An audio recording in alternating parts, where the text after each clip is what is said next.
13. Lis-moi un peu les 4 ou 5 derniers versets là de nous. Caleb fit taire le peuple qui murmurait contre Moïse. Il dit, montons, emparons-nous du pays, nous y serons vainqueurs.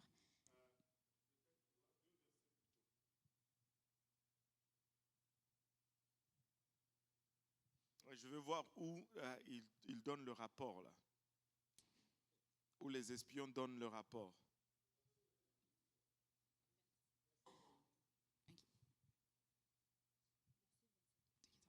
Voici ce qu'ils racontèrent à Moïse. Nous sommes allés dans le pays où tu nous as envoyés à la vérité. C'est un pays où coule le lait et le miel, et en voici les fruits. Verset 28. Mais le peuple qui habite ces pays est puissant, les villes sont fortifiées, très grandes, nous y avons vu des enfants d'Anak. Les Amalécites habitent la contrée du Midi, les Étiens, les Jébusiens et les Amoriens habitent la montagne, et les Cananéens habitent près de la mer et le long du Jourdain. Caleb fit taire le peuple qui murmurait contre Moïse. Il dit, montons, emparons-nous du pays, nous y serons vainqueurs. Mais les hommes qui étaient allés avec lui dirent, nous ne pouvons pas monter contre ce peuple, car il est plus fort que nous. Et ils décrièrent devant les enfants d'Israël le peuple qu'ils avaient exploré. Ils dirent, le pays que nous avons parcouru pour l'explorer est un pays qui dévore ses habitants. Tous ceux que nous y avons vus sont des hommes d'une haute taille. Et nous y avons vu les géants, enfants d'Anak, de la race des géants. Nous étions à nos yeux et à l'heure comme des sauterelles.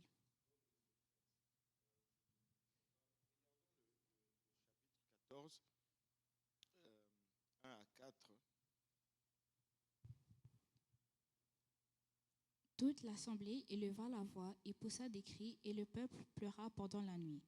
Tous les enfants d'Israël murmurèrent contre Moïse et Aaron, et toute l'assemblée leur dit, que ne sommes-nous morts dans le pays d'Égypte, ou que ne sommes-nous morts dans ce désert?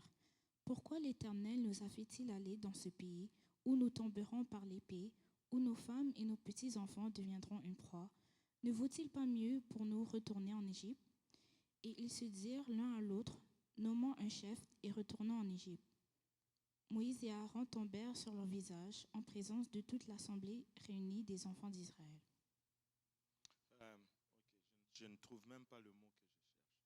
Anyway, c'est pas grave.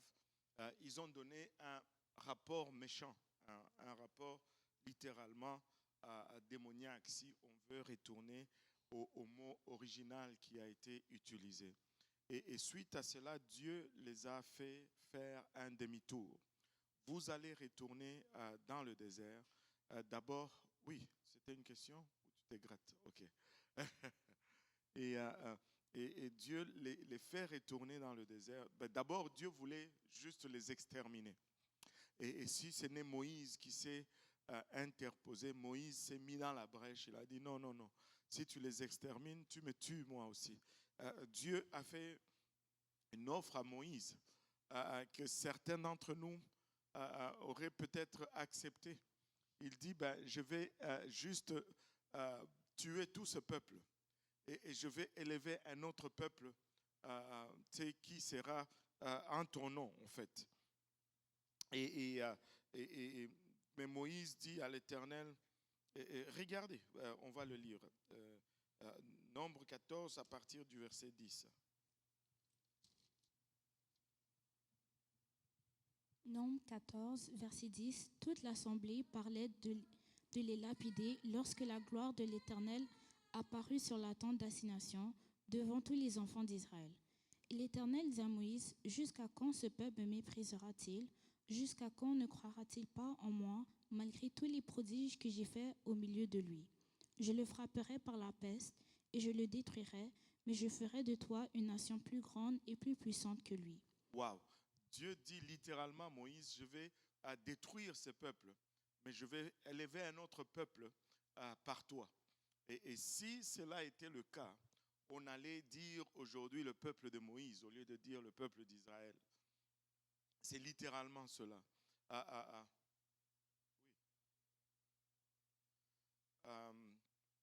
Ça allait juste, parce qu'on ne les appelle même pas le peuple d'Abraham. On les appelle le peuple d'Israël par Jacob. Mais Dieu allait juste nettoyer ce nom. Et on ils appelaient les enfants de Moïse au lieu de dire les enfants d'Israël. Et ça allait être Moïse la référence. Aujourd'hui, c'est Israël qui est la référence. Mais là, ça allait être Moïse la référence. Et vous savez, il est dit de Moïse que c'est la personne la plus humble sur la face de la terre. Dernièrement, j'étais dans une étude biblique où on m'a questionné là-dessus. On m'a dit, mais comment est-ce que Moïse pouvait être la personne la plus humble sur la face de la terre alors qu'il était si colérique? Il s'est fâché, il a frappé le rocher, il s'est fâché, il a tué un soldat égyptien. On peut voir beaucoup de places sous Moïse. On peut affirmer, bibliquement parlant, qu'il avait un problème de tempérament. Il était colérique. Et des fois, on peut l'expliquer parce que, avez-vous souvent remarqué que lorsque quelqu'un bégaye, il a tendance à être colérique. Et Moïse bégayait. Et donc, mais comment est-ce qu'on peut dire qu'il est humble alors qu'il avait ces problèmes? Vous savez, ce que j'ai trouvé à répondre, c'est que Dieu se spécialise à nous appeler ce que nous ne sommes pas. Parce qu'il veut que nous devenions ce qu'il est en train de nous appeler au lieu d'être ce que nous sommes. Abraham, quand Abraham est sorti d'Ur, si vous étudiez, il n'a pas démontré beaucoup de foi là. Mais c'est lui qu'on appelle le père de croyants. Parce que Dieu l'a littéralement transformé. Et quand tu vois sa marche, épreuve après épreuve, là où il a échoué, au final, il est devenu le père de croyants. Et je crois que pour Moïse, c'est la même chose. Dieu appelle à l'existence ce qui n'existe pas. Il va t'appeler d'avance ce que tu es pour devenir. Abraham était juste une personne avec sa femme qui était stérile. Mais il dit, tu es le père d'une multitude, avec une femme stérile. Mais finalement, il est devenu le père d'une multitude. Avec Dieu, ce n'est pas ce que tu vois, mais c'est ce que lui voit. Ce n'est pas ce que tu constates, mais c'est ce que lui, il anticipe. Et si nous nous alignons avec lui, il va nous amener à bon port, même si les circonstances indiquent le contraire. Même si, tu regardes, tu dis, ce type, c'est un échec. Attends un peu, qu'est-ce que Dieu a comme plan pour lui? Et s'il suit ce plan, laisse-moi te dire, ça va bien finir. L'histoire va avoir une belle fin. Et c'est pourquoi il faut s'associer avec Dieu. Il faut s'associer à Dieu. Il faut s'associer à Dieu.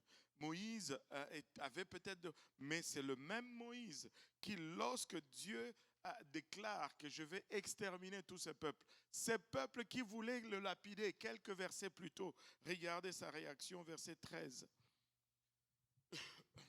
Verset 13, Moïse dit à l'Éternel, les Égyptiens l'apprendront, eux du milieu desquels tu as fait monter ce peuple par ta puissance. Et ils le diront aux habitants de ce pays. Ils savaient que toi, l'Éternel, tu es au milieu de ce peuple, que tu apparais visiblement, toi, l'Éternel, que ta nuée se tient sur lui, que tu marches devant lui le jour dans une colonne de nuée et la nuit dans une colonne de feu. Si tu fais mourir ce peuple comme un seul homme, les nations qui ont entendu parler de toi diront, l'Éternel n'avait pas le pouvoir de mener ce peuple dans le pays qu'il avait juré de lui donner. C'est pour cela qu'il l'a égorgé dans le désert. Maintenant que la puissance du Seigneur se montre dans sa grandeur, comme tu l'as déclaré en disant, l'Éternel est lent à la colère et riche en bonté. Il pardonne l'iniquité et la rébellion, mais il ne tient point le coupable pour innocent. Et il punit l'iniquité des pères sur les enfants jusqu'à la 3e et la 4e génération. Pardonne l'iniquité de ce peuple selon la grandeur de ta miséricorde, comme tu as pardonné à ce peuple depuis l'Égypte jusqu'ici. Wow! Et c'est ce Moïse qu'il voulait lapider, quelques versets plus tôt. Mais c'est lui qui se tient maintenant dans la brèche pour plaider pour qu'il ne soit pas exterminé. Et si ce n'est pas l'humilité, je ne sais pas c'est quoi. Si ce n'est pas l'humilité, je ne sais vraiment pas c'est quoi. Amen. Et Moïse a démontré maintes fois combien il était l'homme le plus humble sur la face de la terre. Il a amené le peuple, et le peuple ont fait demi-tour. Je ne sais pas si on avait regardé cela. Quand le peuple a entendu le verdict de Dieu, ben, ils ont voulu se repentir. Mais ils n'ont pas fait de la bonne façon. Et Dieu dit, je vais tous vous exterminer. Et c'est vos enfants de qui vous avez dit qu'ils vont être la proie de ces peuples dans ce territoire. C'est eux qui vont voir la promesse. Vous, fini. Mais regardez comment ils ont réagi. Au verset 39. Verset 39. Moïse rapporta ces choses à tous les enfants d'Israël, et le peuple fut dans une grande désolation. Ils se levèrent de bon matin et montèrent au sommet de la montagne en disant, nous voici, nous monterons au lieu dont a parlé l'Éternel, car nous avons péché. Moïse... fais pause. Dieu leur a dit, allez-y, prenez le pays. Ils ont dit, mais comment ça? Ce sont des géants. Et Dieu dit, mais, et vous savez, le doute, Dieu n'aime pas. C'est quand Dieu dit, fais, et que tu ne fais pas. Avez-vous remarqué ce qu'il a dit? Pour combien de temps encore ce peuple va continuer à me mépriser? Quand on recule devant les promesses de Dieu, c'est comme si on était en train de dire que Dieu n'est pas capable. C'est comme Dieu regarde cela comme un mépris par rapport à lui. Et là, quand ils ont entendu cela, il dit, oh, Dieu leur a déjà dit, vous faites demi-tour, vous allez vers la mer Rouge, vous allez errer dans le désert pendant 40 ans. Et eux, ils se lèvent le matin, ils disent, oh là là, nous avons péché. Donc, nous allons aller et nous allons nous battre parce que nous voulons faire ce que Dieu a demandé. Alors, ce n'est pas ça là. C'est une autre désobéissance. Tu ne peux pas répondre à une désobéissance par une autre désobéissance. Si Dieu a déjà dit faites demi-tour, ben tais-toi et fais demi-tour maintenant. Parce que quand il a dit vas-y, tu n'es pas allé. Maintenant, ne dis pas oh je vais aller maintenant, je vais aller maintenant. Non, non. L'ordre a changé, le temps a changé, ce n'est plus le moment.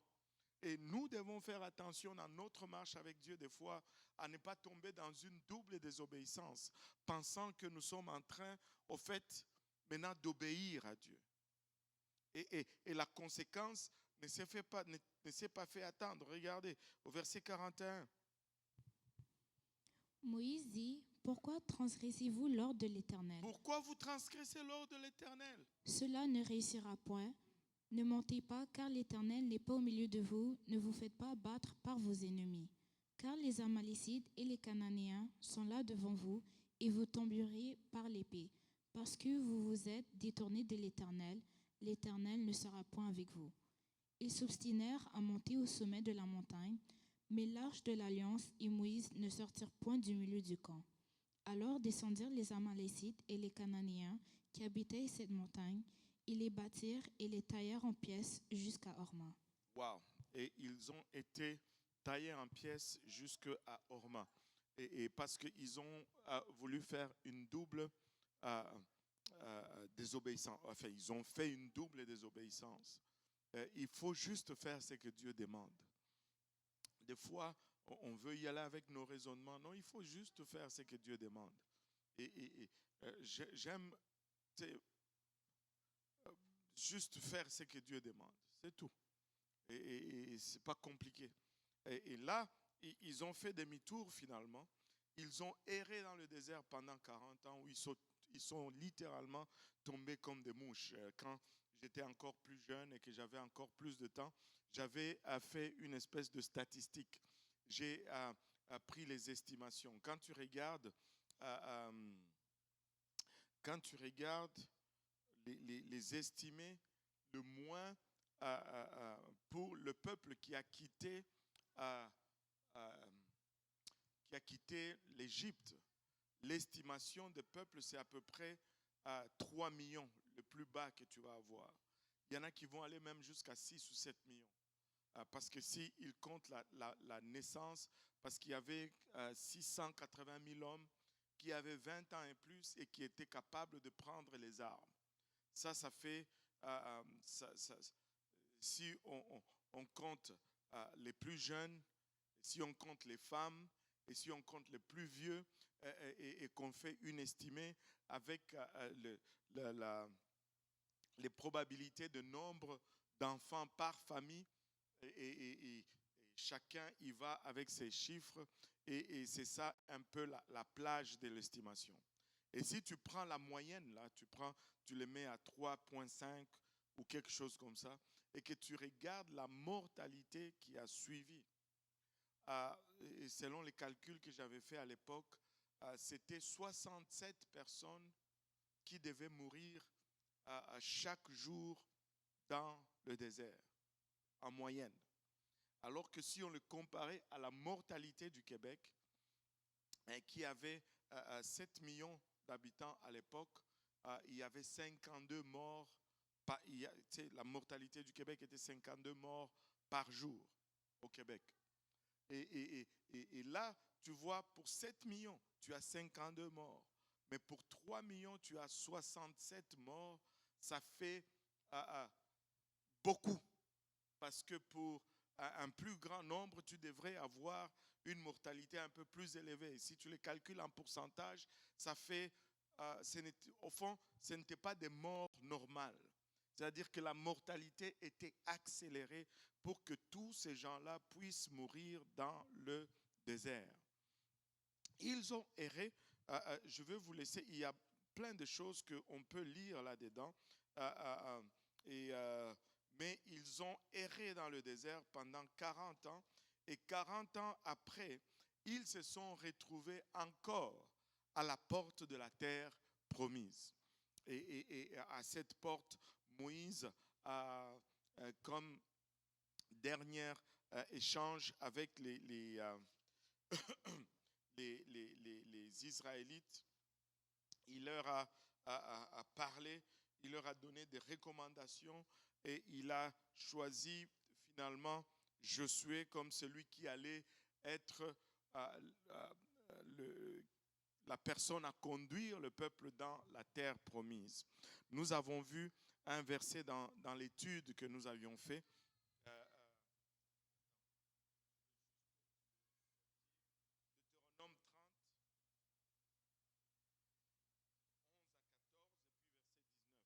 19. Nous avons lu cela dimanche. Deutéronome 30, verset 11 à 14, et puis après on saute verset 19. Versets 11 à 14. Ce commandement que je te prescris aujourd'hui n'est certainement point au-dessus de tes forces et hors de ta portée. Il n'est pas dans le ciel pour que tu dises qui montera pour nous au ciel et nous l'ira chercher, qui nous le fera entendre afin que nous le mettions en pratique. Il n'est pas de l'autre côté de la mer pour que tu dises qui passera pour nous de l'autre côté de la mer et nous l'ira chercher, qui nous le fera entendre afin que nous le mettions en pratique. C'est une chose au contraire qui est tout près de toi, dans ta bouche et dans ton cœur, afin que tu la mettes en pratique. Oui, fais une pause un peu. Regarde, il dit que je vous laisse des instructions, mais ces instructions sont simples. Ce ne sont pas des instructions compliquées. Vous n'avez pas à aller chercher ça loin. Vous n'avez pas à aller jusqu'au ciel. Vous n'avez pas à aller même à traverser le fleuve, parce que les instructions que je vous laisse sont gravées dans votre cœur. Et permettez-moi de dire aujourd'hui que, en général, nous savons ce qui est bien. En général, quand on fait bien, on le sait. Et quand on fait mal, il y a quelque chose, il y a un check en nous, on le sait là. Et Moïse est en train de dire, ce que je vous demande n'est pas du tout compliqué. Regardez, verset 15, continue un peu avec le verset 15. Verset 15. Vois, je mets aujourd'hui devant toi la vie et le bien, la mort et le mal, car je te prescris aujourd'hui d'aimer l'Éternel ton Dieu, de marcher dans ses voies et d'observer ses commandements, ses lois et ses ordonnances, afin que tu vives et que tu multiplies, et que l'Éternel ton Dieu te bénisse dans le pays dont tu vas entrer en possession. Mais si ton cœur se détourne, si tu n'obéis point, et si tu te laisses entraîner à te prosterner devant d'autres dieux et à les servir, je vous déclare aujourd'hui que vous périrez, que vous ne prolongerez point vos jours dans le pays dont vous allez entrer en possession, après avoir passé le Jourdain. J'en prends aujourd'hui à témoin contre vous le ciel et la terre. J'ai mis devant toi la vie et la mort, la bénédiction et la malédiction. Choisis la vie afin que tu vives, toi et ta postérité. Oui, donne-nous 20 du temps qu'on y est. On va Pour tout finir. aimer l'Éternel ton Dieu, pour obéir à sa voix et pour t'attacher à lui, car de cela dépend ta vie et la prolongation de tes jours, et c'est ainsi que tu pourras demeurer dans le pays que l'Éternel a juré de donner à tes pères, Abraham, Isaac et Jacob. Et Jacob. Et là, Moïse leur dit, je mets aujourd'hui devant vous la vie et la mort, la bénédiction et la malédiction. Choisissez la vie. Choisissez le bien. On a parlé même d'un examen à choix multiples. Il y en a qui se rappellent des examens à choix multiples. Tu vas, on te pose une question et puis on dit, tu dois choisir. Première réponse, lettre A. Deuxième réponse, B. C. Troisième réponse, D. Quatrième réponse. Et tu dois encercler la bonne réponse. Tu sais, ça devient le kit ou double. Surtout si tu n'as pas étudié. Là, tu commences à faire comme on faisait une fois chez nous. Boulinde, Koto, Vata. Kamse, Karimo, Longolongo, Chamamba. Alléluia. Mais le pire, je ne sais pas si vous vous en souvenez, le pire avec les questions à choix multiples, là, c'est quand il y a un D qui dit A et B. Tu dis, là, ou aucune de ces réponses. Là, tu ne sais plus. Là. Mais Dieu ne donne pas seulement un examen à choix multiples. Il nous dit même, la réponse c'est A. Choisissez A. Mais on trouve quand même la façon d'échouer. S'il vous plaît. Il dit, je mets aujourd'hui, voici la question, c'est A ou B. La bonne réponse c'est A. Mais il y en a qui choisissent B quand même. Que le Seigneur nous aide. Le Seigneur nous aime tellement, non seulement il nous donne l'examen, mais il nous donne même la réponse aux examens. J'aurais aimé que ce soit un de tes profs à l'école. Mais ça n'arrive pas à l'école. Ça arrive des fois. C'est que je dois m'inscrire dans ton école là. Oh Seigneur Jésus. Moi, l'école où j'étais, ce n'était pas comme ça. Ils étaient durs. On appelait nos profs ceinture noire. Bon, il faut vous envoyer à l'école en Afrique. Tu as 58%, c'est la fête. Hey. Je suis arrivé ici 90. Oh, en tout cas, anyway. Retournons à Moïse. Et là, tu sais, Moïse leur fait un discours de revoir. Il fait la passation de pouvoir. Il choisit Josué pour les conduire. Là, Josué va faire entrer maintenant le peuple dans la terre promise. Et une chose que j'ai remarqué, ça, j'aime l'enseigner aux jeunes coqs, surtout les jeunes qui veulent, qui aspirent au ministère. Et c'est bon d'aspirer au ministère. Une leçon, et ça c'est le pasteur Achille. Laissez-moi vous dire, pasteur Achille, c'est un des excellents prédicateurs que nous avons.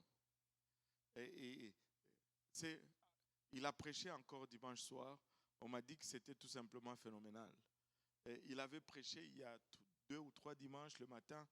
C'était encore une fois phénoménal. Et c'est lui qui m'a fait voir cela. Un jour, il prêchait. Il dit que c'est spécial. Quand on voit Moïse, tout le long, on appelait Moïse serviteur de Dieu, serviteur de l'Éternel. Mais quand Josué prend la relève, on n'a pas appelé Josué serviteur de l'Éternel. Tout le long du ministère de Josué, on l'a appelé serviteur de Moïse. Ce n'est qu'à la fin de sa vie qu'on mentionne qu'il est serviteur de l'Éternel. Laissez-moi dire aux jeunes, servez vos dirigeants et Dieu va vous honorer et il va vous élever. Servez vos dirigeants, Dieu, et il n'y a pas de personne sans défaut. Même vous-même, vous êtes plein de défauts là. Alors, c'est déjà le fait de voir les défauts dans quelqu'un, c'est un défaut. Allô? Vous ne croyez pas, hein? Avez-vous remarqué comment le voleur a toujours peur qu'on va le voler? Ben, c'est ça là. Anyway, je vais retourner à Moïse. et là, Josué est maintenant c'est lui qui doit conduire le peuple dans la terre promise. Maintenant, regardez, on va voir comment Dieu lui parle d'abord, comme Dieu lui donne cette charge ou cette responsabilité. Un passage très instructif. Josué chapitre 1, à partir du premier verset.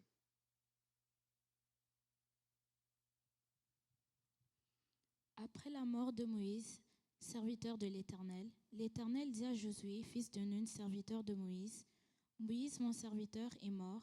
Maintenant, lève-toi, passe ce Jourdain, toi et tout ce peuple, pour entrer dans le pays que je donne aux enfants d'Israël.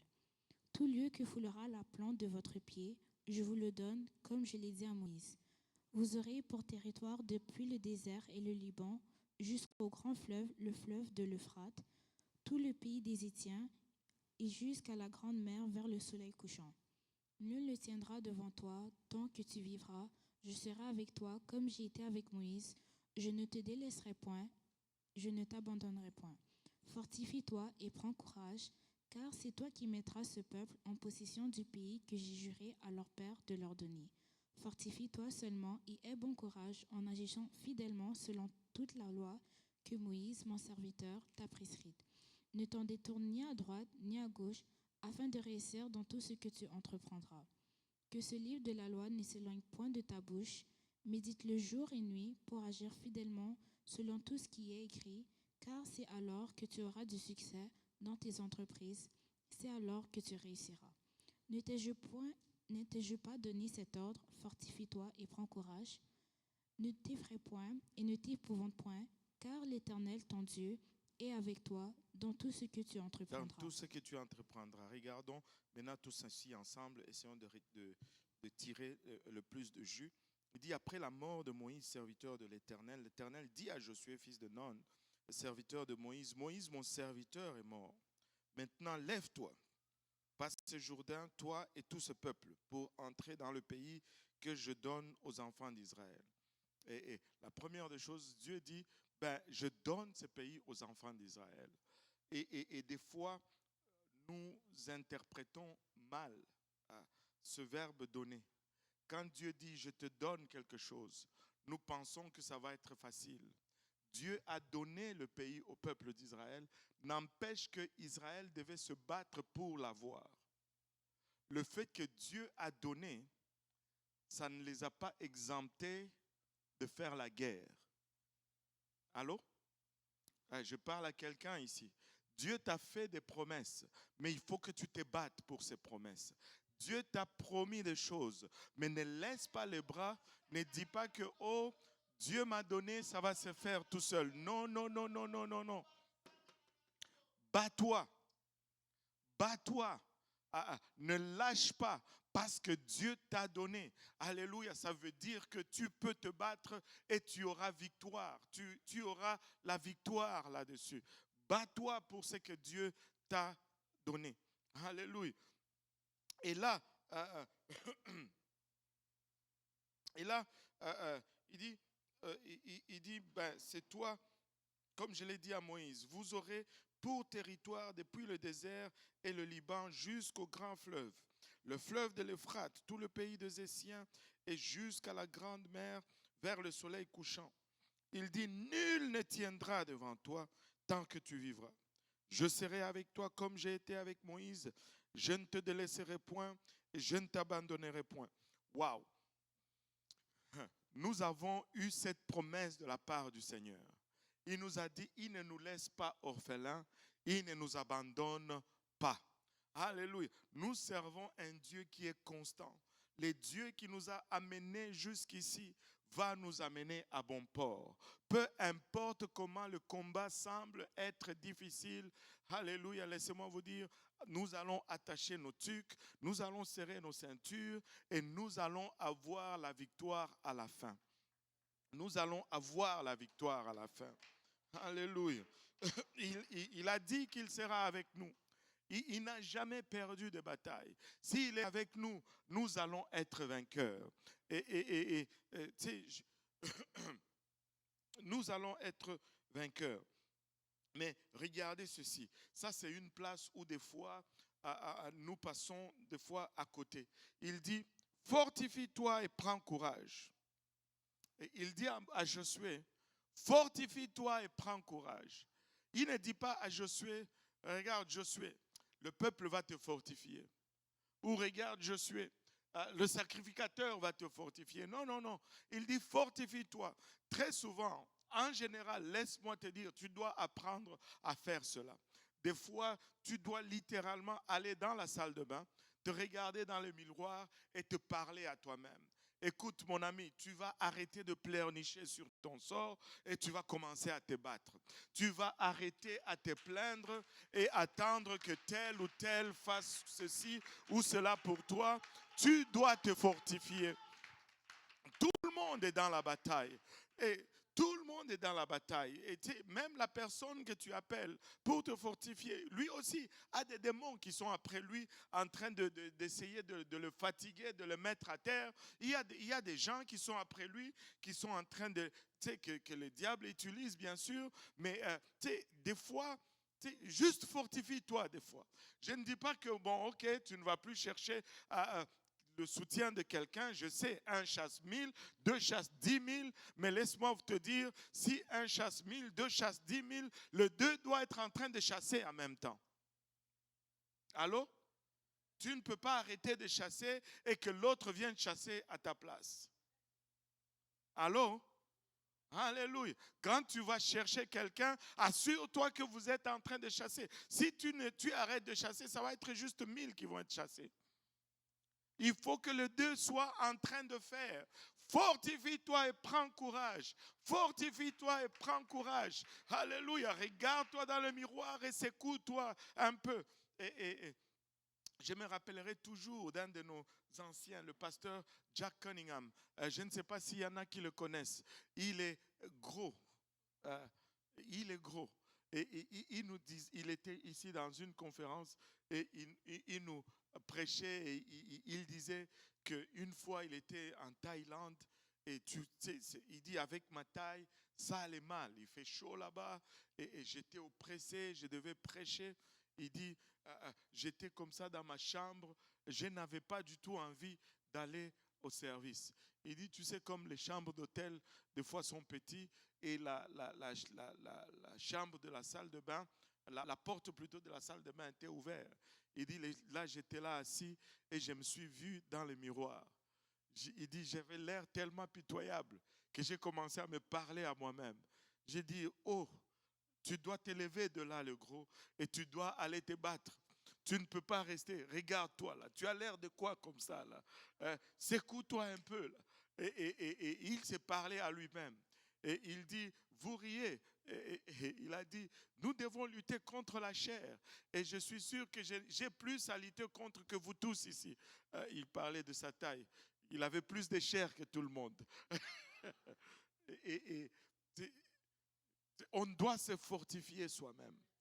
Il faut se parler, il faut s'encourager, il faut se fortifier.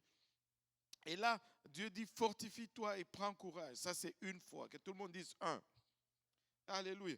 Car c'est toi qui mettras ce peuple en possession du pays que j'ai juré à leur père de leur donner. Fortifie-toi seulement. Que tout le monde dise deux. Deux fois.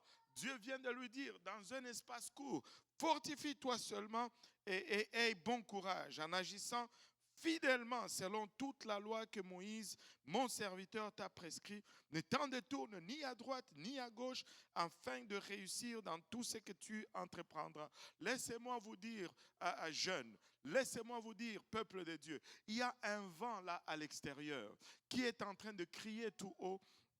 C'est qu'on peut faire juste par l'esprit. La parole me dit le contraire. Je dois agir fidèlement selon la parole si je veux réussir.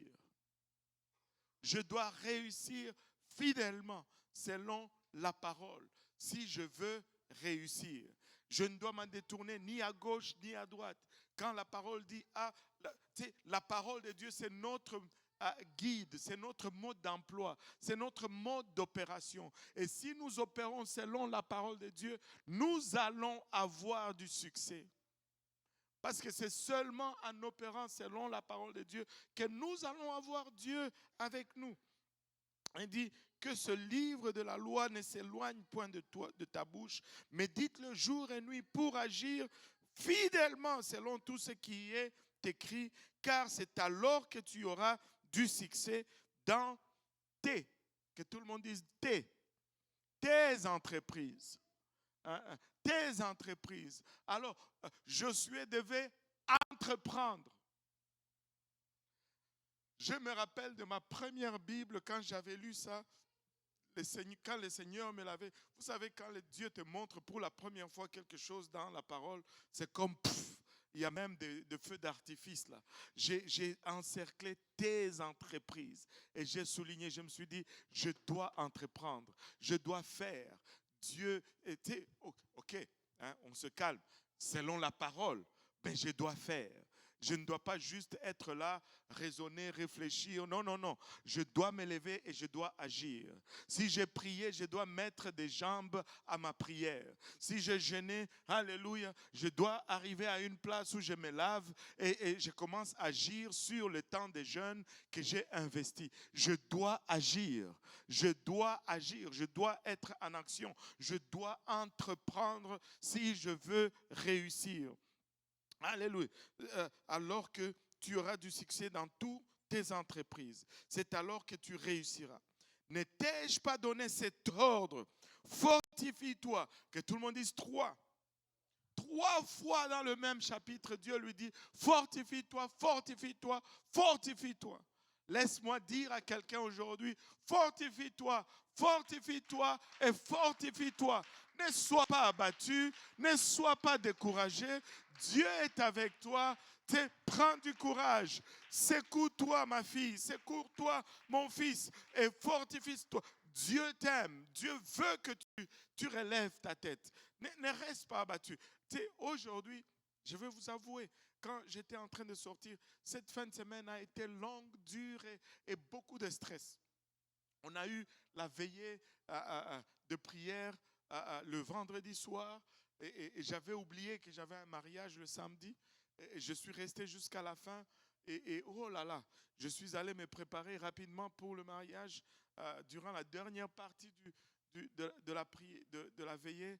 Et je suis allé, j'ai dormi un peu, je suis allé au mariage, j'ai fait le mariage a commencé en retard et très en retard. Et après le mariage, je suis venu ici, la réunion de prière, je suis allé à la maison, je me suis préparé pour mes 2 services de dimanche. Je suis allé le matin, je prêchais à Saint-Jérôme, à 13h, j'ai prêché ici. Le soir, j'ai traduit. Aujourd'hui, j'étais épuisé. Le téléphone a sonné, j'ai refusé de répondre. Pardonne-moi si tu m'as appelé aujourd'hui. Je me suis donné un jour de congé. Pardon. J'étais juste à bout. Et quand je devais sortir pour venir, j'étais dans la salle de bain, je me disais, je vais aller voir Pasteur Graham et je vais lui dire, Pasteur, j'ai besoin d'un temps de congé. Je veux partir 2-3 semaines et puis quelque part et je vais rester là. Mais là, j'arrive ici, je suis en train de dire, fortifie-toi. C'est comme si, oh Seigneur. Des fois, Dieu a l'art de... Dieu a l'art de te pousser à te flageller toi-même. Bon, j'ai compris, Seigneur. Je veux me fortifier. Amen. Je ne veux pas lâcher. Je veux pousser, je veux pousser, je veux pousser, je veux pousser. Alléluia. Oh Seigneur Jésus, c'est pas juste, c'est pas juste, c'est pas juste. Ah là là là là là là là là. Toute ma vie est exposée maintenant. Oh Seigneur Jésus. Alléluia. Mais je veux dire à quelqu'un quand même, fortifie-toi et prends courage. Ne lâche pas. Amen. Ne lâche pas. Alléluia. Nous sommes ensemble. Tu sais, quand ça semble ténébreux, ça semble noir, ça semble comme s'il n'y a pas d'issue, juste appuie-toi sur le Seigneur. Juste dis-toi, ça va aller. De toutes les façons, la trompette peut sonner à n'importe quel moment. Oh, quel message Pasteur Graham a prêché hier soir. Ça peut sonner à n'importe quel moment. Juste persévère. Ne lâche pas en dernière minute. On a déjà trop investi dans cette affaire. Tu sais, on a déjà vécu jusque-là. Persévérons. Persévérons. Alléluia, persévérons. Oh Jésus. Oh Jésus.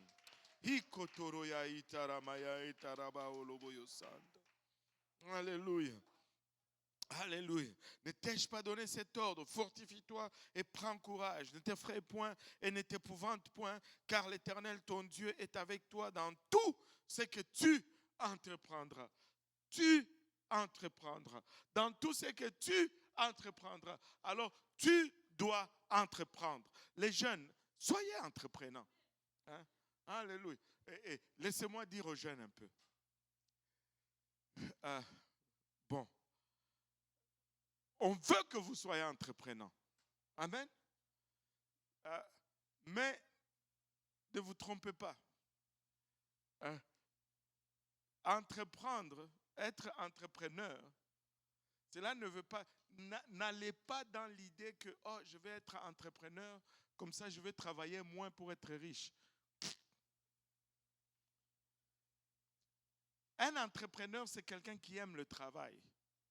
C'est pourquoi il devient entrepreneur. Il faut aimer le travail. Oh Seigneur Jésus. Il faut être travaillant. Alors, être entrepreneur, ce n'est pas une voie pour échapper au travail. Hey. Un entrepreneur travaille 2 fois plus que ses employés. Oui, à la longue, il va gagner plus, mais s'il ne travaille pas au début, il va échouer. Son entreprise va échouer.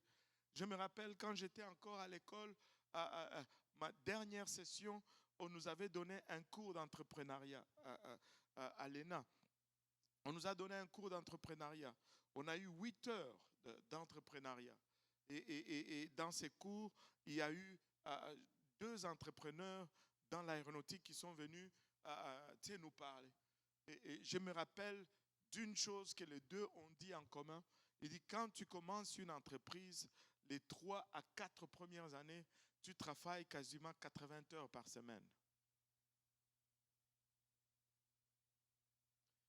Si tu ne veux pas échouer, il dit, à la longue, quand ton entreprise prend de l'envol, oui, tu vas souffler. Mais si tu penses que tu vois un entrepreneur qui est là depuis 10, 15 ans et tu penses que tu vas vivre comme lui en commençant aujourd'hui, maman, ton entreprise, pourquoi j'ai dit maman? Peut-être papa aussi, ton entreprise ne va pas fonctionner. Hein? Papa, maman, ton entreprise ne va pas fonctionner. Au début, il faut travailler d'abord. Il faut, payer le prix et après, ça va aller. Mais si tu ne payes pas le prix, ben, ça va être compliqué. Amen. Soyez entrepreneurs. Et vous devez entreprendre. Dieu veut que vous entrepreniez. Mais il faut travailler. Il faut aimer le travail. Ce n'est pas une issue pour ne pas travailler. Amen. Et ne vivez pas dans les utopies, là. Oh. En tout cas. Travailler. Cherchez du travail. Étudier, travailler. Amen. Ne vivez pas dans les utopies, là. Alléluia. Et là, Josué reçoit la charge de la part de l'Éternel. Et maintenant, il est à la porte de la terre promise. Je ne sais même pas quelle heure. Ok. Il est à la porte de la terre promise, mais Josué, contrairement à Moïse, il a l'expérience de 40 ans plus tôt. Il était là, il a vu ce que Moïse avait fait, il a vu où ça a échoué, et Josué se dit, je ne vais pas commettre cette même erreur. Au lieu d'envoyer 12 espions, il en a envoyé seulement 2. Je ne sais pas pour vous, vous pouvez être d'opinion contraire. Moi, je pense qu'il n'a pas voulu revivre l'histoire de Moïse. Il dit, cette fois-ci, 2 personnes seulement, ça va. Et avez-vous remarqué, je ne sais pas si on en avait parlé, des 12 espions, on se rappelle de 2 noms, Josué et Caleb. Tu vois, dans toutes les églises, tu vas trouver au moins 8 pères de Josué et 8 pères de Caleb dans chaque église. Mais tu sais, les autres noms, les 10 noms là, on ne s'en souvient même pas. Certains d'entre nous ne savent même pas où les trouver dans nos Bibles, les autres 10 noms là. Ah oui, c'est vrai. Mais ils sont dans la Bible. Des fois, on lit, on passe par-dessus, on ne sait même pas où c'est écrit. Ah, ça, c'est une autre leçon. Si tu ne veux pas tomber dans l'oubli en ce qui concerne le royaume de Dieu, reste dans la foi, reste positif, reste un croyant. Et ceux qui doutent, ils se font oublier dans le royaume de Dieu. Alléluia. Ceux qui sont négatifs, on ne s'en souvient plus. Et on va être positif. On ne va pas être naïf, mais on va être positif. Amen. Josué envoie maintenant 2 espions. Regardez, Josué chapitre 2, premier verset. Josué, fils de Nun, fit partir secrètement de Sittim 2 espions en leur disant « Allez examiner le pays et en particulier Jéricho. » Ils partirent et ils arrivèrent dans la maison d'une prostituée qui se nommait Rahab et ils y couchèrent. On dit au roi de Jéricho « Voici des hommes d'entre les enfants d'Israël sont arrivés ici cette nuit pour explorer le pays. » Le roi de Jéricho envoya dire à Rahab « Fais sortir les hommes qui sont venus chez toi, qui sont entrés dans ta maison, car c'est pour explorer tout le pays qu'ils sont venus. » La femme prit les 2 hommes et les cacha, et elle dit « Il est vrai que ces hommes sont arrivés chez moi, mais je ne savais pas d'où ils étaient. Et comme la porte a dû se fermer de nuit, ces hommes sont sortis, j'ignore où ils sont allés. Hâtez-vous de les poursuivre et vous les atteindrez. » Elle les avait fait monter sur le toit et les avait cachés sur des tiges de lin qu'elle avait arrangées sur le toit. Ces gens les poursuivirent par le chemin qui mène au gué de Jourdain et l'on ferma la porte après qu'ils furent sortis. Regardez un peu. Josué envoie les 2 espions et les 2 espions vont dans la première ville, la ville de Jéricho. Et la ville de Jéricho était une ville fortifiée, une ville emmurée, entourée de murailles. Et ça, c'était le mécanisme de défense à l'époque. Il n'y avait pas d'avion, donc vous construisez seulement un mur et vous pouvez éloigner les ennemis un peu plus facilement. Et les murs de l'époque, les murs de Jéricho, n'étaient pas des petits murs. C'était vraiment, ils disent que les murs pouvaient faire 4 mètres. C'est pourquoi il y avait même des maisons sur les murs. Et la maison de Rahab c'était une maison qui était sur le mur de Jéricho.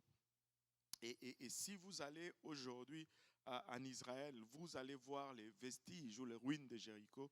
Ça se trouve dans une partie palestinienne. Tu sais, tu arrives là, tu vois, c'est juste des ruines. Mais parce que tu as l'histoire en arrière, il y a une sensation quand tu arrives à une telle place. En 2026, on va organiser un autre voyage en Israël. Alléluia. Là, vous êtes, commencez à économiser. Ou bien vous avez peur de mourir là-bas.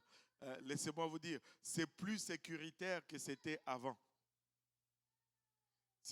Je vous dis, c'est plus sécuritaire que lorsque nous étions allés Parce qu'aujourd'hui, tu ne fais pas 1 mètre sans voir un militaire ou un soldat israélien. Même quand nous étions là-bas, que nous sommes montés sur le temple, je vous dis, c'est phénoménal. Parce que nous étions montés sur le temple, sur la montagne du temple. Et c'est parce que la partie de la montagne est contrôlée par les Palestiniens.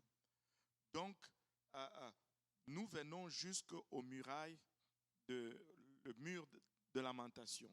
Ça, c'est contrôlé par les Juifs. Et là, il y a une passerelle que vous passez pour monter maintenant sur la montagne. Quand tu arrives sur la montagne, là, c'est les Palestiniens. Et sur la montagne, il est interdit même de prier. Vous savez, des fois, on pense qu'ils ne savent pas. Mais ils savent. Ils savent que ça, là, c'est vrai. Et une des choses que je veux vous partager un peu, quand vous arrivez sur la montagne, vous avancez vers la mosquée, the Dome of the Rock, je ne sais pas comment on dit ça en anglais, dont la coupole est tout en or. Et on dit que certains disent que c'est là où le temple était, mais d'autres disent que ça c'est la cour extérieure. Mais certains disent que pourquoi on appelle ça le Dome of the Rock, mais on ne peut pas rentrer là-dedans si tu n'es pas musulman. Et des fois les gens disent que tu peux juste dire que tu es musulman. Non, non, ils vont te poser quelques questions et là tu vas commencer à balbutier et puis tu ne sauras pas. Et ils disent que dans l'intérieur du Dome of the Rock, il y a un banc de rochers, un rocher. Et la tradition dit que c'est sur ce rocher-là que Adam a été créé. Et c'est là où Dieu a demandé à Abraham, rappelez-vous du mont Moria, d'aller sacrifier Isaac.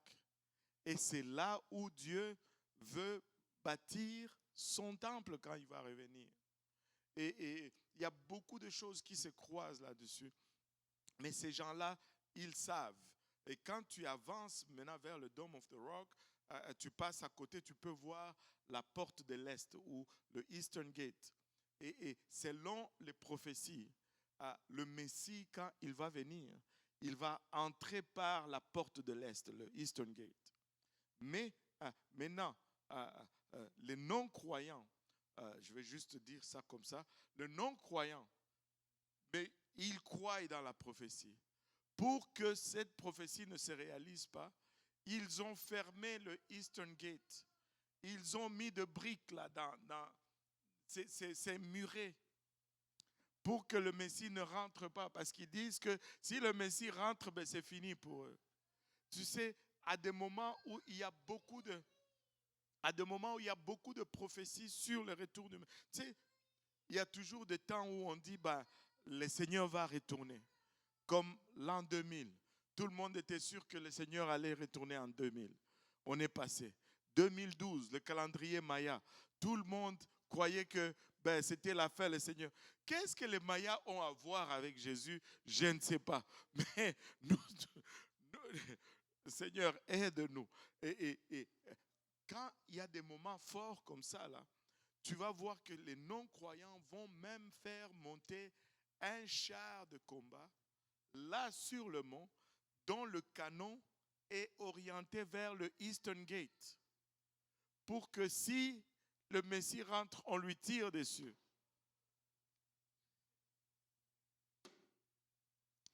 Et ce n'est pas tout. Maintenant, quand tu sors du côté de l'Est, quand tu sors du Eastern Gate, tu vas aller, il y a comme un plateau, et puis, c'est comme quelques reliefs, et un peu plus loin, tu vois le mont des Oliviers.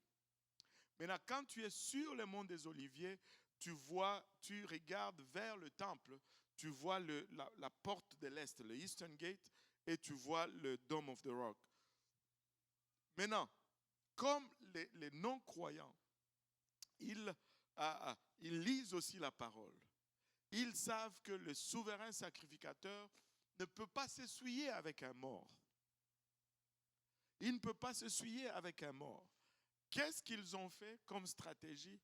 Comme le souverain sacrificateur ne peut pas s'essuyer avec un mort, juste à l'extérieur des murailles, en face du Eastern Gate, ils ont mis un cimetière musulman là. C'est un cimetière. Et ils disent que comme ça, s'il vient, il ne peut pas passer pour entrer. Laissez-moi vous dire, si c'est ça, la mort a essayé de l'arrêter une fois, mais la mort a échoué. Alléluia. La mort a échoué. Ce n'est pas la mort qui va l'arrêter de rentrer dans le temple parce qu'il n'est pas un sacrificateur selon l'ordre d'Aaron. Il est un sacrificateur selon l'ordre de Melchisédek. Lui, il touche les morts et il le ressuscite. Il touche les morts et il le ramène à la vie. La mort n'a pas d'effet sur lui. Alléluia. Il faut venir à Jérusalem. Il faut venir en Israël. Je vous dis, c'est un des voyages. Tu marches littéralement dans la Bible. Je ne sais pas pourquoi je me suis égaré comme ça, mais je vais juste m'égarer un tout petit peu plus et regarder maintenant sur le côté, sur le flanc du mont des Oliviers. Il y a aussi les autres, les Juifs, qui ont aussi leur propre croyance. Parce qu'ils lisent la Bible et ils voient que, ils lisent la Bible, ils lisent la Torah et ils voient que quand le Messie va revenir, je pense dans le livre de Zacharie, quand son pied va toucher le mont des Oliviers, parce que quand il va revenir, le lieu où il va descendre, ça va être le mont des Oliviers. Quand son pied va toucher le mont des Oliviers, la montagne littéralement va se déchirer en deux. Et la montagne va s'ouvrir, se déchirer en deux. C'est ce que la Bible dit. Maintenant, et ils disent maintenant, lorsque la montagne va se déchirer en deux, ce n'est pas pour rien. C'est que les gens qui sont enterrés là vont être le premier à ressusciter. Et là, le mont des Oliviers est une des places les plus chères dans le monde où tu peux te faire enterrer. Parce que tout le monde veut se faire enterrer là-bas pour être le premier à ressusciter. Laissez-moi vous dire ceci. Si vous voulez être le premier à ressusciter, ce n'est pas là-bas qu'il faut se faire enterrer. C'est dans les eaux du baptême qu'il faut se faire enterrer au nom de Jésus-Christ pour le pardon de nos péchés. Parce que ce sont ceux-là qui vont ressusciter en premier. Ce ne sont pas ceux qui vont être enterrés sur le mont des Oliviers, c'est ceux qui vont être enterrés dans les églises, au nom de Jésus-Christ, pour le pardon de leurs péchés. Et là, ça va être 7 ans plus tard. 7 ans plus tard. La première résurrection est déjà arrivée. Anyway, là, on a fait, venez à Jérusalem, plutôt venez en Israël. Commencez à économiser. Je pense que c'est à peu près le mois d'avril 2026 qu'on est en train de travailler avec le rabbin. Et c'est un des tours les plus riches et les plus instructifs. Et il a tellement de connexions qu'on a vu des places où les gens ne vont pas normalement. Et selon les opportunités. Mais si vous priez, on va avoir ces opportunités. Amen. Alléluia. Et comme je sais que vous priez, on va avoir ces opportunités. Quand on est allé, lors de notre tour, de tous les tours qu'il a fait, c'était la première fois qu'on est allé à Hébron. Hébron, c'est là où il y a Macpéla. Là où on a enterré Abraham, Isaac et Jacob. On a vu le sarcophage dans lequel Abraham est enterré. On a vu le sarcophage dans lequel Sarah est enterrée. Et laissez-moi te dire, tu peux être très insensible. Mais quand tu es là et qu'on te dit là dedans se trouvent les os d'Abraham, il y a quelque chose en toi qui commence à palpiter. Il y a quelque chose en toi c'est phénoménal. Il faut vivre cela. Une autre place, oh Seigneur Jésus, je suis perdu. Une autre place où j'ai senti, je vous dis, c'est une des places où j'ai senti la présence de Dieu comme pas possible. C'était à Shiloh. Et Shiloh, c'était là où il y avait le premier tabernacle. Et quand ils sont entrés dans la terre promise. Et laissez-moi vous dire, encore là, l'excavation de Shiloh, c'était récent. Ça a été découvert il n'y a pas très longtemps. Et je peux vous garantir, je ne vous cache rien, tu arrives là, ce n'est que des pierres. Ce n'est que des pierres, il n'y a rien. C'est juste des bouts de murs, quelques tranchées. C'est vraiment comme un site archéologique. Mais, tu sais, quand on te dit que c'est là où il y avait le premier tabernacle, Shiloh. C'est comme cette présence est là. Littéralement, cette présence est là. Et c'est quelque chose, c'est quelque chose, c'est quelque chose. Et il y a d'autres places où on a été. Une des places où on a été,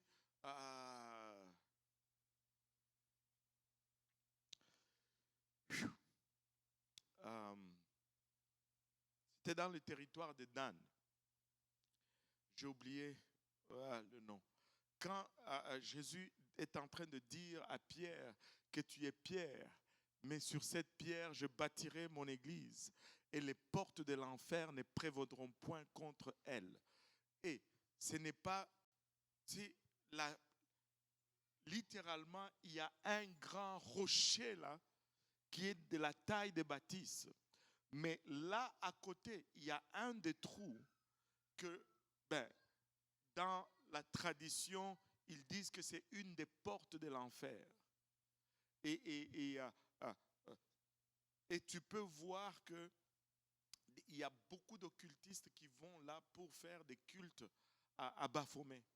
Et il y a des plaques où tu vas lire combien les gens, des fois sur la musique de laquelle les gens dansent, ils vont là offrir des cultes, enfin offrir des sacrifices au diable dans cet endroit-là. Et c'est vraiment, la Bible vient à la vie. La Bible devient vivante littéralement. Et tu marches littéralement dans la Bible. Tu marches littéralement dans la Bible. Il faut visiter Jérusalem. Amen. Il faut visiter Israël. Et commencer à économiser. Ne dites pas, oh, on ne nous avait pas averti. Ça, c'est quasiment 1 an à l'avance là. Ouais. Un peu, c'est le voyage. Je vous dis, c'est le voyage. Et moi, je planifie de le refaire encore. Et retournons un peu à Josué. Oh Seigneur Jésus, on a même oublié Josué.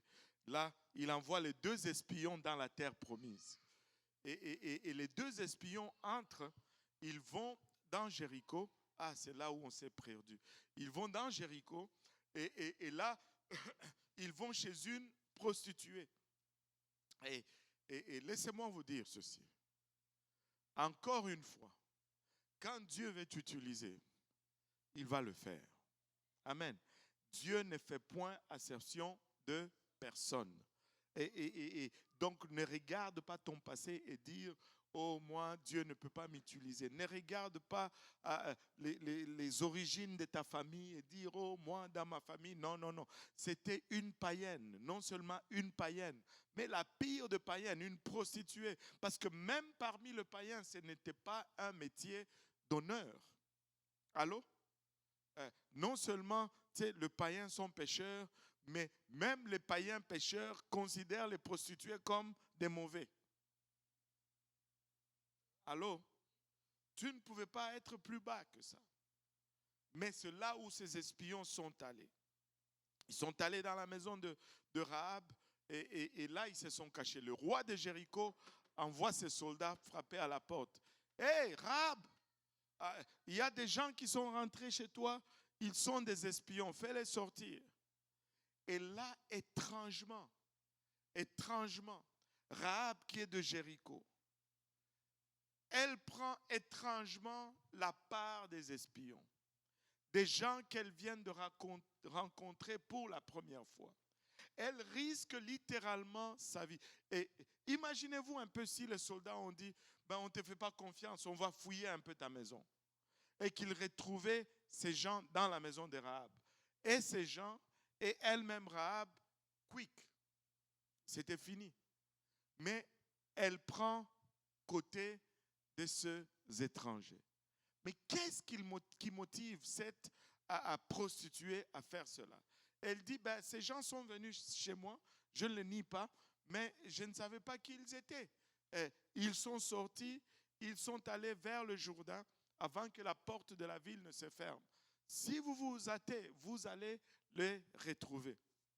Et les soldats sont partis, on a refermé la porte en arrière d'eux.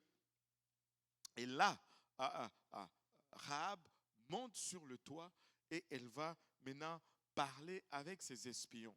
Et maintenant, regardez ce qui va transparaître ici, verset 8. Avant que les espions se couchassent, Rahab monta vers eux sur le toit. Il leur dit, « L'Éternel, je le sais, vous a donné ce pays. La terreur que vous inspirez nous a saisis, et tous les habitants du peuple tremblent devant vous. Car nous avons appris comme... » Pause un peu. Rahab, on voit pourquoi elle a choisi ses espions.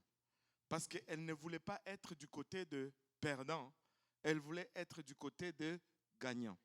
Elle dit, l'Éternel, je le sais. L'Éternel, je le sais, vous a donné ce pays. Elle dit, l'Éternel, je le sais, vous a donné ce pays. Rahab, une prostituée, on peut penser que c'était celle qui n'était pas la plus instruite. Elle ne faisait pas partie de la classe éduquée de la population. Mais même elle, la prostituée, était au courant de la promesse de Dieu à son peuple. Et elle a cru dans cette promesse. Lorsque Israël n'a pas cru dans les promesses de Dieu pour elle, une prostituée païenne a cru dans les promesses de Dieu pour son peuple. Peuple de Dieu, ne laissons pas le monde avoir plus de foi dans notre Dieu que nous-mêmes. Ne faisons pas cette erreur encore. Elle dit, l'Éternel, je le sais, vous a donné ce pays. Et la terreur que vous inspirez nous a saisis et tous les habitants du pays tremblent devant vous. En d'autres termes, ce pays est déjà entre vos mains. Ce pays est déjà à vous. Personne ne va vous résister. Tous ont peur. Alors que Israël est de l'autre côté, est en train de dire comment allons-nous faire, mais l'ennemi qu'ils sont en train de craindre est déjà prêt à abandonner, est déjà prêt à lever le drapeau blanc, est déjà prêt à dire, nous ne voulons pas nous battre avec vous, nous savons ce que Dieu vous a promis. Ce qui est encore plus triste, c'est ce qui va suivre. Regardez par la suite. Verset 10. Car nous avons appris comment... Car nous avons appris... Comment, oui. À votre sortie d'Égypte... Oh, quand? À votre sortie de l'Égypte. Répète encore. À votre sortie d'Égypte. Répète-le encore. À votre sortie Nous d'Égypte. avons appris à votre sortie d'Égypte. Israël, qu'est-ce qui s'est passé? Tu as envie de les prendre, de les secouer. 40 ans plus tôt, ils se sont tenus devant ce peuple et ils ont dit, nous sommes à leurs yeux et à nos yeux comme des sauterelles. Alors que ce peuple savait déjà à leur sortie d'Égypte. Tu sais que dès que tu quittes l'Égypte, l'ennemi commence à avoir peur avec toi, de toi. Dès que tu traverses les eaux du Jourdain, dès que tu rentres dans les eaux et que le nom de Jésus est invoqué sur toi, l'ennemi a peur de toi. N'écoute pas Ne te laisse pas intimider par l'aboiement, alléluia, de l'ennemi. Il a peur. Il tremble déjà. Il tremble déjà. Dès qu'ils ont quitté l'Égypte, ils connaissaient leur destination et ils connaissaient la promesse de Dieu. Peuple de Dieu, des fois, oh, la peur, aide-nous Seigneur, aide-nous Seigneur. À leur sortie d'Égypte, le peuple dans le territoire savait déjà où il venait, connaissait déjà la promesse de Dieu. Et continue un peu, oh maman Nangaï. L'Éternel a mis à sec devant vous les eaux de la mer Rouge, et comment vous avez traité les 2 rois des Amoréens au-delà du Jourdain, Sihon et Og, que vous avez dévoués par interdit. Nous l'avons appris et nous avons perdu courage. Nous avons perdu courage. Et tous nos esprits sont abattus à votre aspect. Sont abattus. Et ils les regardent et disent, oh, ils sont des géants. Mais ce sont ces gens qui les regardent et disent, wow, nous sommes finis. Il n'y avait plus de courage en eux. Des fois là, ose juste prier un peu. Ne pleure pas. Des fois, je ne sais pas si je me trompe, que Dieu m'aide. Mais il faut pleurer devant Dieu. Mais il ne faut pas pleurer devant l'ennemi. L'ennemi n'aura jamais pitié de toi. Devant l'ennemi, il faut se battre. Il y a des moments où tu vas devant Dieu et que Dieu te sonde, tu vois des choses en toi, tu pleures, c'est correct. Mais oh, l'oppression de l'ennemi est tellement forte, tu commences à pleurer. Non! C'est toi le Seigneur Jésus. Va pleurer devant Dieu, c'est correct. Mais devant l'ennemi, prends l'autorité. Prends l'autorité. Exerce ton autorité. Tu es un enfant de Dieu pour Seigneur Jésus. Et regardez, continue un peu. Nous avons perdu courage et tous nos esprits sont abattus à votre aspect. Car c'est l'Éternel. Oh, regardez un peu la louange d'une païenne. Non seulement la louange d'une païenne, la louange d'une prostituée païenne. Je l'ai même tué par là. D'une prostituée païenne. Vas-y. Car c'est l'Éternel. C'est l'Éternel. Votre Dieu. Qui est Dieu en haut dans les cieux et en bas sur la terre. C'est lui qui est Dieu. C'est lui qui est au contrôle. Il n'est pas seulement Dieu en haut dans les cieux, il est aussi Dieu ici-bas sur la terre. Des fois, nous vivons comme si il était seulement Dieu dans les cieux, mais ici sur terre, lorsque nous avons des problèmes, non, il n'est pas Dieu. Il est Dieu aussi ici sur terre. Oh, quelqu'un, réveille-toi. Réveille-toi, réalise. Oh Jésus, aide-nous, papa. Aide-nous. Je sais que je suis en train de parler à quelqu'un. Alléluia. S'il n'y a personne à qui je parle, peut-être je suis en train de me parler à moi-même. Il est Dieu ici sur terre aussi. Il est Dieu ici sur terre aussi. Alléluia. Et maintenant, alléluia. Wow. Rahab vient de nous montrer la façon d'avoir une réponse de la part de Dieu. Des fois, nous voulons juste pleurnicher. Vous voyez, elle a d'abord commencé par croire. Allô? Elle a cru d'abord. Après, oh Seigneur Jésus-Christ, elle a cru d'abord. Après avoir cru, elle a loué. C'est après avoir loué qu'elle présente maintenant sa demande. Toi, tu ne fais que pleurer. Seigneur Jésus. Quand tu pleures, Dieu te regarde et dit, tu te moques de moi. Combien de temps ces gens vont-ils se moquer de moi? C'est ce qu'il a dit quand les gens pleuraient devant les... Oh Seigneur, ça va prêcher. Quand les gens pleuraient devant l'ennemi, ils ont dit, il se moque de moi. Et il a dit, il se moque de moi. N'est-ce pas? Nous l'avons lu. Allô? Pour combien de temps vont-ils se moquer de moi? Mais quand... Oh Seigneur. Mais quand Rahab a cru d'abord, et puis après, elle a loué, là maintenant, elle présente sa requête. Et maintenant, verset 12. Et maintenant, Ah, ah. je vous prie, jurez-moi par l'Éternel que vous aurez pour la maison de mon Père la même bonté que j'ai eue pour vous. Donnez-moi l'assurance que vous laisserez vivre mon père, ma mère, mes frères, mes sœurs et tout ce qui leur appartiennent, et que vous nous sauverez de la mort. Waouh! Et là, elle présente maintenant sa requête. D'abord, elle a cru, après, elle a loué Dieu, et puis là, elle demande maintenant. Vous savez, même entre nous les humains, quand tu demandes après avoir loué, ça a plus de chances de marcher. Ça a plus de chances de fonctionner. Tu sais, je vais vous donner juste... Croyez-moi, c'est vrai. Je n'ai pas intérêt à vous mentir là-dessus parce que ça ne sert à rien. C'est juste la semaine passée, je pense que c'était vendredi, j'ai reçu un appel du pays. Vous savez, les appels du pays, c'est toujours spécial. Hein? J'ai reçu un appel du pays, c'était un de mes oncles qui m'a appelé.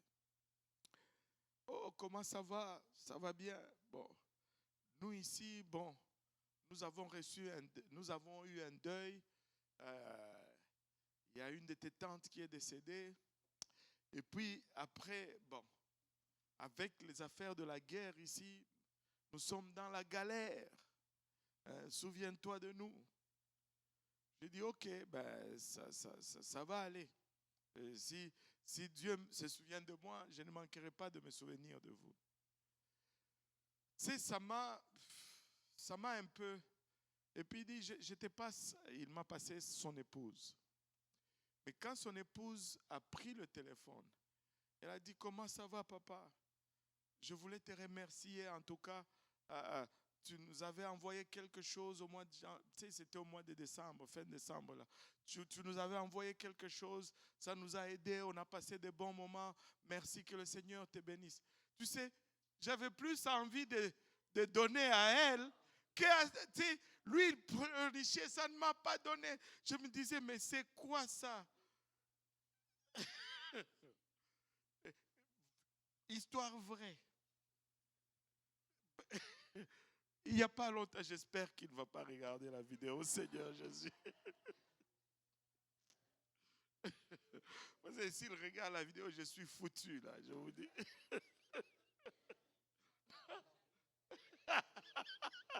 Ouais, pasteur, il y a des...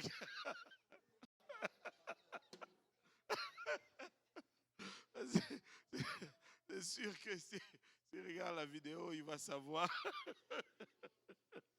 Aïe, aïe, aïe. Bon, c'est la vie, qu'est-ce que vous voulez?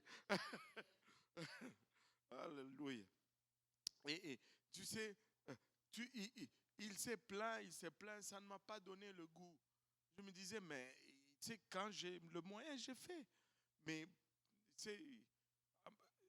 mais sa femme, a mis juste du baume sur mon cœur. Et là, je me disais, ben voilà ce qu'il faut faire. Ne soyez pas toujours en train de pleurnicher, toujours en train de se plaindre. Oui, des fois c'est difficile. Oui, mais nous servons quand même un grand Dieu. Nous servons quand même un grand Dieu. Restons positifs, restons dans la bonne voie.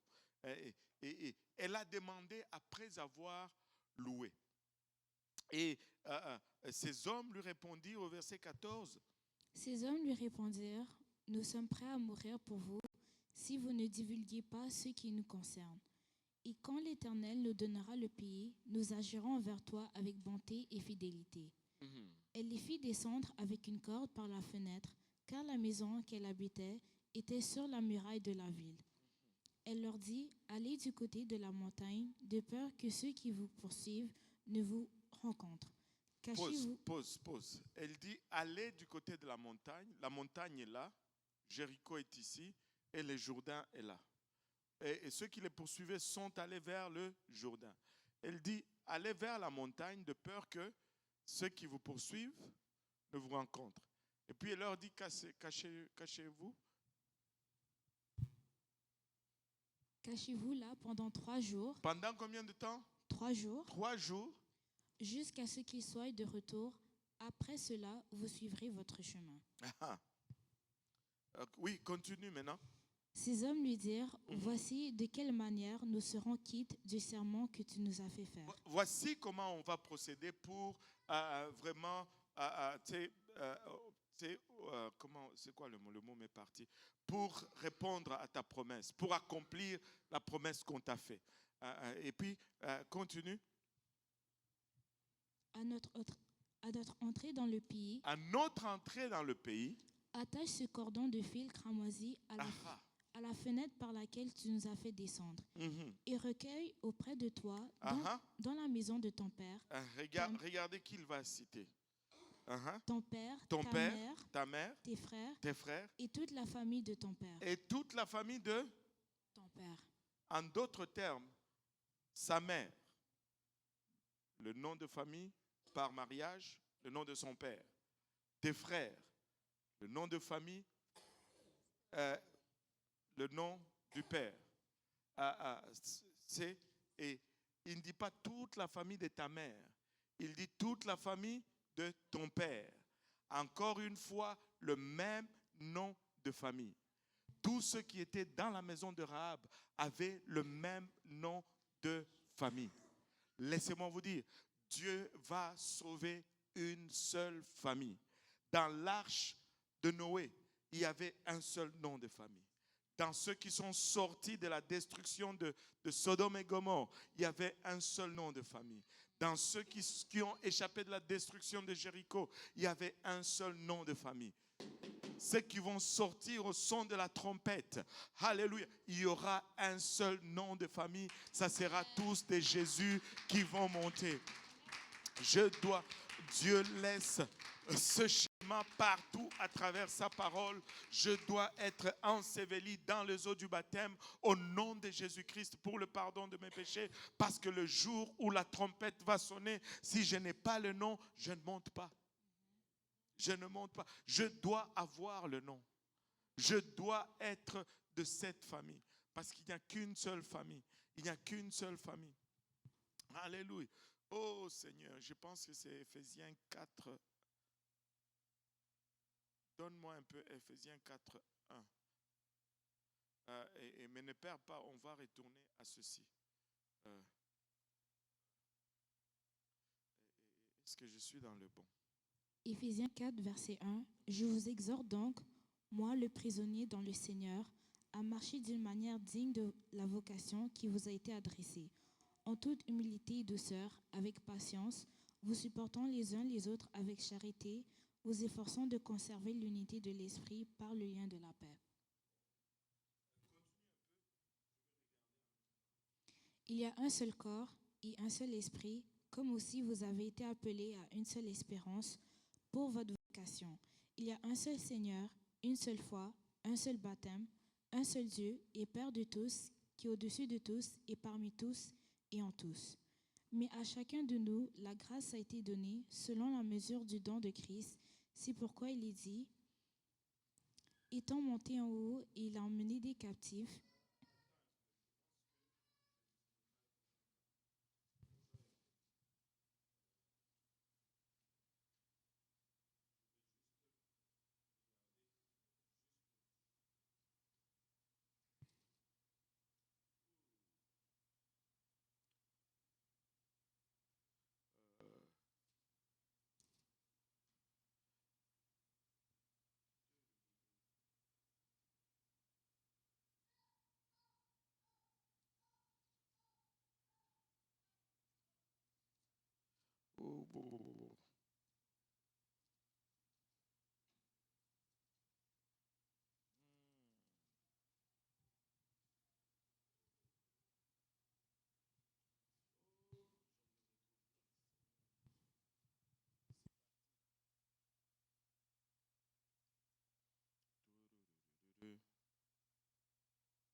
Irrépréhensible.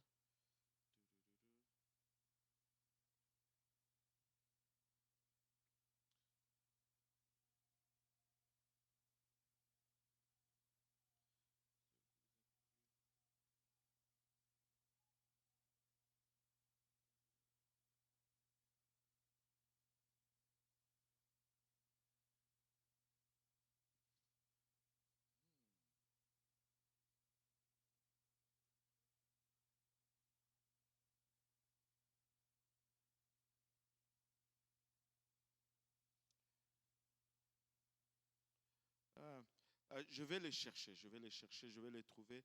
On va...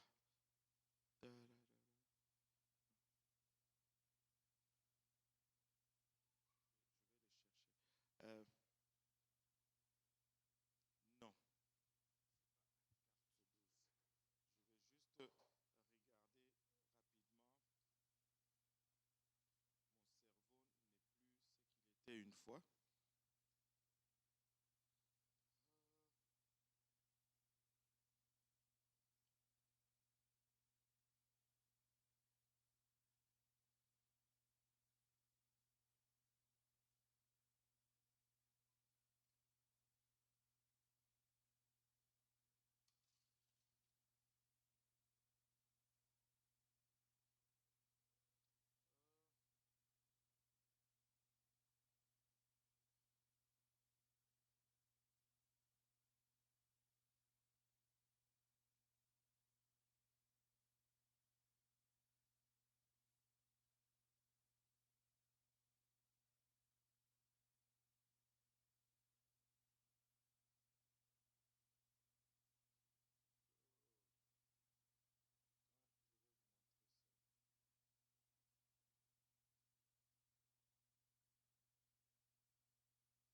anime en attendant. Ça nous dit littéralement toutes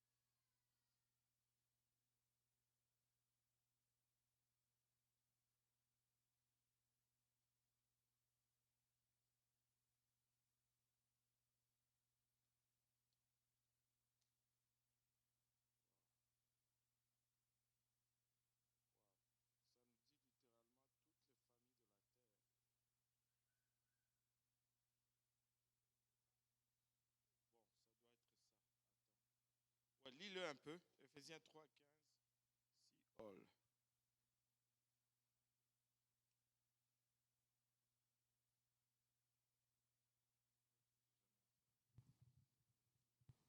Éphésiens 3:15.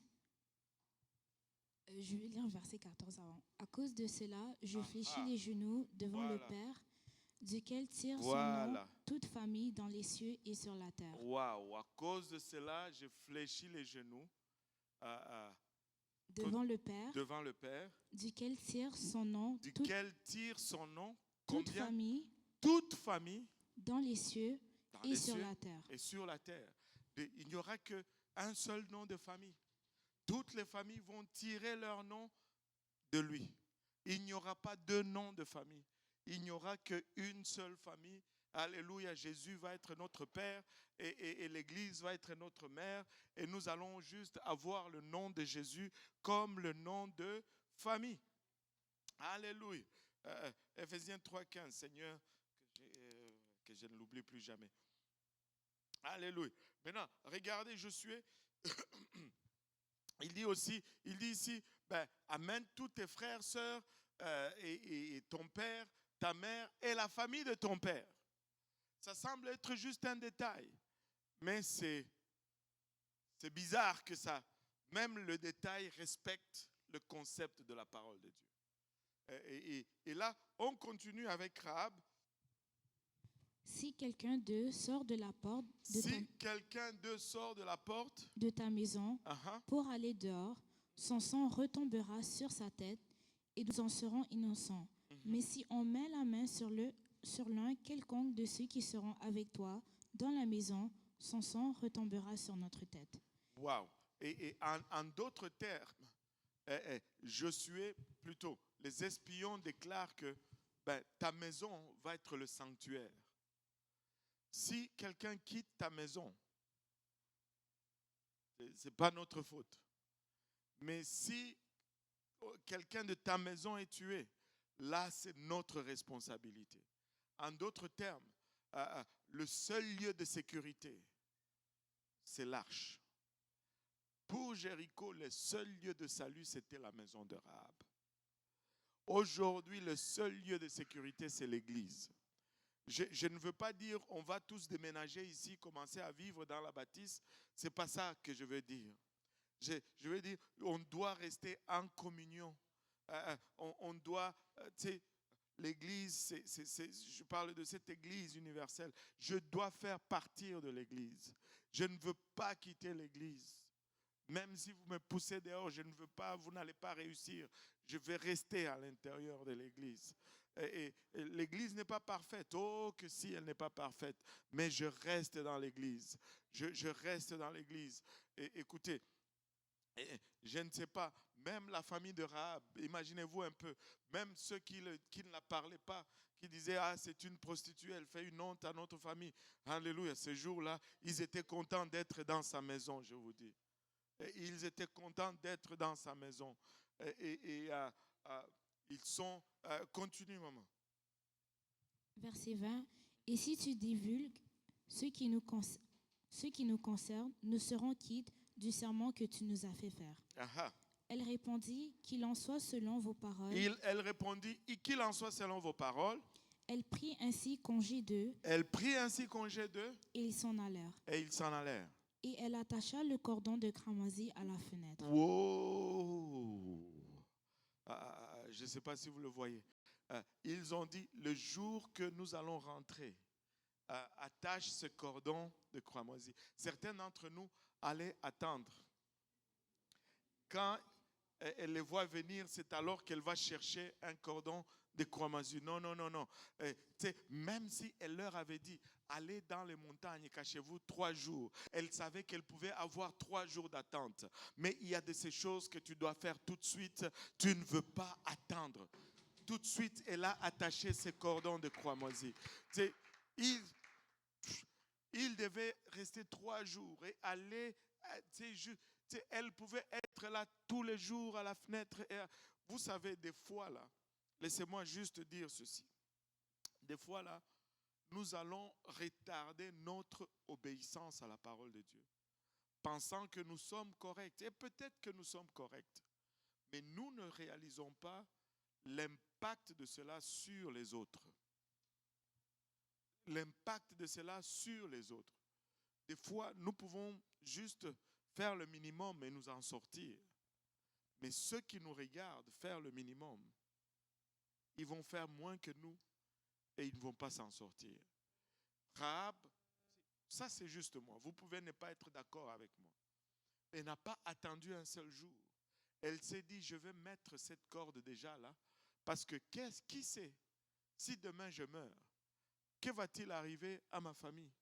Si demain je suis malade, je n'arrive pas, que va-t-il arriver à ma famille?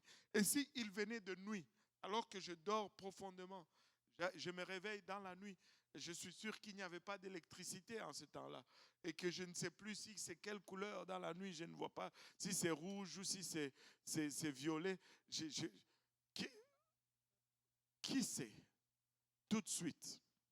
Et pourquoi la Bible nous dit aujourd'hui, c'est le jour du salut. Maintenant, c'est l'heure acceptable. Si tu entends sa voix, n'endurcis pas ton cœur.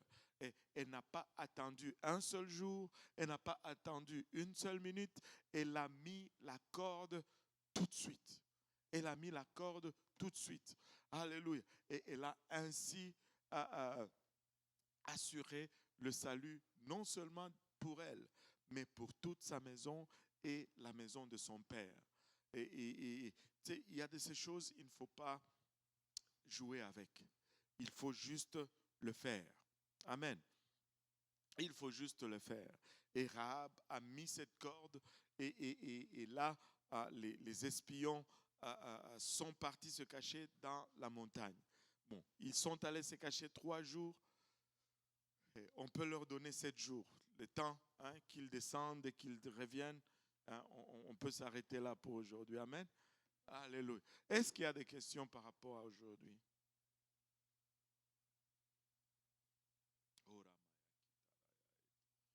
Ouf, il n'y a même pas de questions. Eh Seigneur Jésus, battons nos mains pour le Seigneur. Et alléluia. Persévérons. Ne soyez pas abattus, ne soyez pas découragés. Ne laissez pas les circonstances vous mettre à terre. Fortifiez-vous et ayez du courage. Fortifiez-vous. Amen. Alléluia. Le doyen va nous conduire en prière. Et je sais que les dames préparent quelque chose là-bas pour nous. Mais on va juste prier et puis on va partager. Prions le Seigneur ensemble, Papa, nous te bénissons, nous te rendons grâce, nous te disons merci encore, Papa, pour, Seigneur, de nous avoir conduits encore à ta maison, Seigneur, afin que nous soyons nourris spirituellement, Seigneur. Merci, Papa, pour tout cet enseignement, Seigneur. Merci, Papa, pour ce que nous avons reçu, Seigneur. Nous prions, Papa, que nos cœurs le reçoivent, Seigneur Jésus, le médite tout au long de la semaine et tout au long de nos vies, éternel Dieu Tout-Puissant. Aide-nous à pouvoir le mettre en pratique, Seigneur, Papa. Nous te prions aussi, Seigneur, pour tous ceux qui ont préparé, éternel Dieu de gloire, pour cette fraternité que nous allons avoir tantôt, Seigneur. Bénis les mains, bénis aussi les mains qui prendront part, Seigneur. Souviens-toi de tous ceux qui vont rentrer chez eux, Seigneur. Que cette onction, qu'ils la partagent autour d'eux, Seigneur, et que la prochaine fois, nous soyons encore plus nombreux. Que le peuple de Dieu dise au nom de Jésus. Au nom de Jésus. Alléluia. Merci. Battons nos mains pour le Seigneur. Il est digne, il est digne, il est digne. Alléluia. Gloire au nom de Jésus. Que le Seigneur vous bénisse. Bon appétit. Si vous